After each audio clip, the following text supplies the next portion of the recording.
விட்டார்கள். உண்மையாகத்தான் அண்ணா. அன்று முதல் இன்று வரை உனக்கு எந்தவித குறையும் இல்லாமல் தாய்க்கு தாயாகும் தந்தைக்கு தந்தையாகும் இருந்து பார்த்து பத்திரமா வளர்த்தவர். உண்மையாகத்தானே அண்ணா. அங்கா அண்ணா இது நாள் வரையிலும் நீ பிறந்த நாள் முதல் இந்த நாள் வரையிலும் இந்த அண்ணன் உனக்கு ஏதாவது குறை வச்சிருக்கா? முறையிட்டு பார்த்தாலும் குறை என்பது கிடையாது அண்ணா.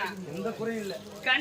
கண்ணிமை எப்படி கண்ணை காக்கின்றதோ அதுபோல் என்னை காத்து வளர்த்தவர் அண்ணா நீங்கள். அம்மா அண்ணா வாழ்க்கையில உனக்கு எந்த குறையும் இல்லம்மா. கிடையாது. ஆனா இந்த அண்ணனுக்கு மிகப்பெரிய குறை ஒண்ணு இருக்கு. அண்ணா என்ன குறைனாரு? அந்த குறைய சொல்லுங்க. அந்த குறைய நான் தீர்த்து வைக்கிறேன்னா அண்ணா. உன்னால மட்டும்தான் அந்த குறையை தீர்த்து வைக்கணும். அப்படியா? என்ன தெரியும்? அப்படின்னா என்ன குறைனா? காலகாலத்துல உனக்கு ஒரு கல்யாணத்தை பண்ணி அழகு பார்த்துருக்கா. என் தலையில இருக்கிற பாருங்க போது நிறுத்துங்கண்ணா.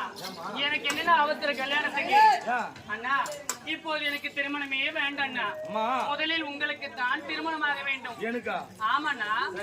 அப்படி திருமணம் முடிந்து நம்முடைய வீட்டிற்கு அழகான அண்ணி வர வேண்டும். அண்ணி வரணும். ஆமாமண்ணா. நல்ல விஷயம் தான். உங்கள் இருவருக்கும் சிறகாலம் கழித்து ஒரு அழகான ஆண் குழந்தை பிறக்க வேண்டும். எனக்கு? ஆமாமண்ணா. அந்த ஆண் குழந்தை வளர்ந்து வாலிபனானதுக்கும் அதுக்கப்புறமா நான் லவ் பண்ணி கல்யாணம் பண்ணிக்கிறேன்னா.